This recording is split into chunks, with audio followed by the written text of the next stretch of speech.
Bonjour, nouveau numéro de Municipal 2014. Les élections se déroulent en mars prochain et nous recevons chaque mois dans cette émission ceux qui s'engagent dans cette campagne. Bonjour tout d'abord à Aurore Berger, candidate UMP au municipal sur Magny-les-Hameaux, et à Bernard Ansart. Bonjour à vous. Bonjour. Candidat PS au municipal à Plaisir. Un point commun entre vous, en tout cas sur vos deux communes. À Plaisir comme à Magny-les-Hameaux, le maire élu en 2008 a laissé sa place à un adjoint en cours de mandat. Joël Regnault a laissé sa place à Joséphine Coleman-Berger à Plaisir. Jacques Lolioz à Bertrand Houillon à Magny-les-Hameaux. Est-ce que ça va changer quelque chose dans votre façon de faire campagne? Aurore Berger, tout d'abord. Honnêtement, non. C'est la question du Parti socialiste de savoir quel candidat se présentera. C'est pas mon sujet. Mon sujet, c'est la constitution d'un projet solide et d'une équipe de 29 personnes. C'est en cours justement de constitution et de réflexion. Après, c'est leur problème, c'est leur choix de candidat. Ce qui me gêne toutefois, c'est que ça n'était pas annoncé, puisque les électeurs à Magny ont voté en 2008 pour une équipe et un maire, et on change un peu les règles du jeu en cours de mandat. Encore une fois, moi, ça ne changera pas ma campagne, ma manière de faire campagne. Il faut juste signaler que ça n'était pas annoncé, ça n'était pas prévu. Et je trouve que ce n'est pas forcément très correct vis-à-vis des électeurs de changer en cours de mandat. En ce qui vous concerne, pour Plaisir. Là, on est dans un autre cas de figure, puisque c'est l'UMP qui a passé la main en cours de mandat. Exactement. Pour Plaisir, ça ne changera pas les choses. Donc nous, on a engagé notre campagne au même moment où M. Regnault a démissionné. Vous l'avez annoncé le soir même. Je l'ai annoncé le soir même pour qu'il n'y ait pas d'ambiguïté. Donc depuis, je suis devenu officiellement investi par le Parti socialiste. Voilà. Donc la seule chose, c'est qu'aujourd'hui, on a d'une certaine façon deux maires en face de nous, puisqu'on a la candidate qui se représente en 2014, mais on a toujours M. Regnault en face de nous. Donc voilà, donc à un moment donné, on nous dit que la campagne n'est pas vraiment engagée. Elle est vraiment engagée, nous, officiellement, et d'une façon un peu plus souterraine du côté de la majorité actuelle. Alors, autre point commun, vous n'étiez pas tête de liste en 2008, déjà parce qu'Aurore Berger, vous n'étiez pas à Magny-les-Hameaux. On reviendra sur votre situation tout à l'heure. Bernard Ansart, vous êtes rentré au conseil municipal, vous, en 2009. Vous étiez sur la liste qui siège dans l'opposition, mais vous n'étiez pas rentré au conseil municipal. C'est le décès de Patrick Malivet, l'ancien responsable dans le département du Parti socialiste, qui vous a permis de rentrer dans ce conseil municipal. Là, c'est votre première campagne sur votre nom en tant que tête de liste. Vous l'imaginez comment, cette campagne? Le scrutin sera en mars, on est au mois de juin. Vous avez déjà une idée de comment vont s'organiser les prochains mois? Écoutez, comme je l'ai dit tout à l'heure, on a déjà commencé cette campagne activement depuis le début de l'année. On est dans une phase d'écoute et de rencontre auprès des habitants, donc des Plaisirois. On profite de toutes les occasions, de tous les événements, des réunions et des rencontres individuelles. On commence à passer les grands messages de ce que l'on veut porter devant les Plaisirois, c'est-à-dire une recherche d'une grande cohésion qui aujourd'hui fait défaut dans une ville qui est très éclatée et où les gens se trouvent très dispersés et pas forcément dans une démarche d'unité. Et donc voilà, nous on est partis de cette façon-là. Et le fait d'être tête de liste cette fois-ci? Le fait d'être tête de liste, moi je suis très déterminé. Je suis, comme je l'ai déjà dit, un ancien Plaisirois, donc ça fait 40 ans que j'y habite. C'était un peu la différence par rapport à Patrick Malivet qui était arrivé plus tardivement sur notre ville. J'ai une bonne vision de cette ville. Mes enfants y ont été élevés, éduqués, etc. Et donc je pense pouvoir bien comprendre quelles sont aujourd'hui les attentes après 2 mandats d'une majorité UMP. Aurore Berger, vous êtes arrivé à Magny-les-Hameaux il y a 2-3 ans environ. Oui, vous êtes implanté sur cette commune. Vous devez donc vous montrer très présente, très agressive pour vous faire connaître. Agressive, non. Agressive tout de même, parce que, en tout cas peut-être dans le bon sens du terme, on peut dire, puisque vous avez fait appel déjà à David Douillet, à Chantal Joanneau également, pour venir vous soutenir. C'est parce que ce sont des anciens sportifs que pour autant le combat est agressif. C'est un esprit de compétition peut-être. Non, mais clairement on est déterminés. Vous faites appel députés, donc sénatrices qui viennent L'idée, si vous voulez, c'est que, de fait, on est en campagne contre une équipe qui est en place, donc qui a des moyens de faire campagne que nous n'avons pas, des moyens de visibilité que nous n'avons pas. Donc l'idée, c'était de nous faire connaître, d'aller à la rencontre des Magnicois. C'est ce qu'on fait, puisque chaque mois, on organise des réunions publiques sur un certain nombre de sujets. Le 19 juin prochain, c'est Pierre Font, maire de Sartrouville, qui viendra pour qu'on parle ensemble des questions de sécurité, qui est un vrai enjeu sur la commune de Magny-les-Hameaux et qui est malheureusement très occulté par la majorité actuelle, qui n'a pas envie de voir qu'il y a des difficultés en termes de sécurité et d'incivilité, parce qu'il faudrait les régler. Donc on est en train vraiment de constituer le projet. Et puis dans un souci de clarté, c'était aussi de dire qu'on était officiellement entré en campagne. De fait, à partir du 1er mars, tout le monde est en campagne, sauf que ça n'est pas assumé du côté de la majorité. Nous l'assumons, nous le revendiquons, parce qu'il faut à un moment être clair vis-à-vis des habitants. Responsable des jeunes UMP à 19 ans, porte-parole nationale ensuite des jeunes populaires, candidate aux élections régionales aussi dans les Yvelines sur la liste de Valérie Pécresse en 2010. Pas de campagne municipale en revanche. Si, j'avais été candidate à Versailles en 2008. Et alors, ça vous a servi justement? Qu'est-ce qui a changé entre 2008 et cette fois-ci? Mais déjà que pour la première fois, je serai tête de liste. Donc c'est un grand changement parce que c'est une grande responsabilité aussi. C'est un grand honneur qu'un mon parti politique me fasse confiance pour conduire cette liste sur Magny-les-Hameaux, qui est un enjeu important pour nous dans ce département et qui est surtout un enjeu pour les Magnicois parce que je pense qu'il y a beaucoup de choses qui doivent être changées aujourd'hui dans cette ville. Et c'est la raison pour laquelle justement on est en train de constituer ce projet.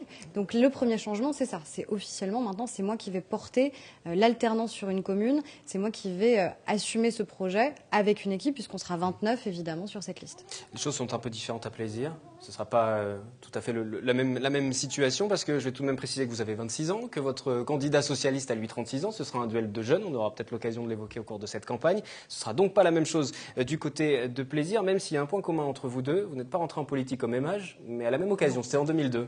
C'était après le 21 avril. C'est ce qui a motivé votre rentrée en politique.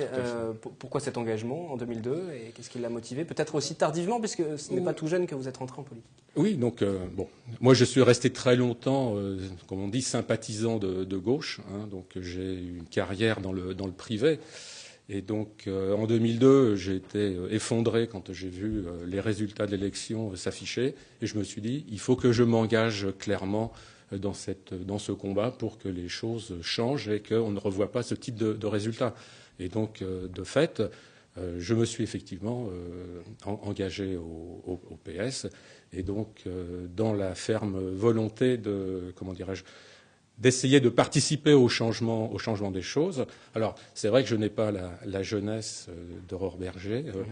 A contrario, mon âge me donne aussi une expérience, deux profils différents dans la une expérience dans le privé et une expérience aussi en tant que citoyen dans cette ville, comme je disais tout à l'heure. Une dernière question, juste avant de passer à la seconde partie de cette émission. Catherine Zulato va me rejoindre. On va aborder des questions d'actualité, de société. Une dernière question. Pourquoi vous seriez en mesure de faire basculer vos communes respectives, à droite ou à gauche? Si on regarde juste les résultats du précédent scrutin municipal, victoire au premier tour à Plaisir de la liste UMP, 53,87% des suffrages, et victoire au premier tour à Magny de la liste socialiste. Il n'y avait que deux listes, 63,74%. Très brièvement, pourquoi vous pourriez faire changer les choses? Pourquoi? D'abord, la sociologie de la ville de Plaisir, dans toutes les élections intermédiaires, se positionne clairement sur la gauche, que ce soit des législatives, cantonales, présidentielles, etc. Vous avez le sentiment que le rapport de force a changé entre la droite et la gauche sur Plaisir? Il y a une chose différente, c'est comme on l'a dit tout à l'heure, Patrick Malivet est arrivé très tardivement sur la ville et c'est quelque chose qui a énormément choqué les électeurs. Aujourd'hui, moi, je me présente en tant qu'ancien sur cette ville avec ses connaissances. Je pense que ça peut jouer énormément. Et le projet que je vais porter sera un projet dans un large rassemblement qui va de la gauche au centre-gauche. On aura l'occasion de le développer au cours des prochains mois. Voilà. Moi, je ne me fie pas forcément aux résultats précédents. Je ne sais pas ce qu'est une ville de gauche ou une ville de droite. Je sais qu'on a envie de porter un projet pour cette ville d'alternance par rapport à la majorité actuelle. Et clairement, sur les questions d'urbanisme, sur les questions de sécurité, sur les questions de vie sur cette commune, sur des perspectives d'avenir, on porte un projet différent. Et je pense qu'on a une énergie que eux non plus, parce qu'ils sont là depuis presque 20 ans aujourd'hui, et que l'ombre du patriarche Jacques Loliose plane encore, puisqu'il est systématiquement à côté de Bertrand Houillon. Donc, ceci dit, il a été maire pendant de nombreuses années. Il l'accompagne aussi, celui qui lui a succédé. Oui, même cas de figure d'ailleurs sur la ville de Plaisir. Et je ne connais pas exactement le cas de figure sur Plaisir.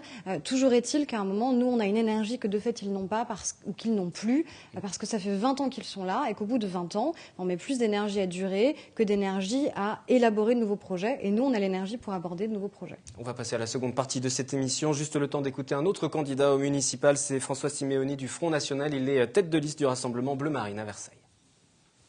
Nous sommes donc à Versailles devant l'hôtel de ville. Bonjour François Simeoni. Bonjour. Vous serez le candidat du Rassemblement Bleu Marine dans cette commune, dans la cité royale. Cet hôtel de ville derrière vous, vous le convoitez. Vous imaginez bien pouvoir réaliser une belle opération, un bon score. Et pourquoi pas siéger en tant que, pas forcément maire, mais déjà conseiller municipal. Pour vous, c'est possible. Et pourquoi c'est possible? Bien évidemment, mais j'envisage déjà directement le poste de maire. Je pense que le Rassemblement Bleu Marine, sous l'impulsion de Marine, s'est particulièrement bien développé. Donc j'envisage très sérieusement la mairie de Versailles, dans le but de soutenir véritablement les Versaillais, comme j'ai pu les soutenir lorsqu'on est descendu dans la rue récemment pour lutter contre cette abomination du mariage homosexuel.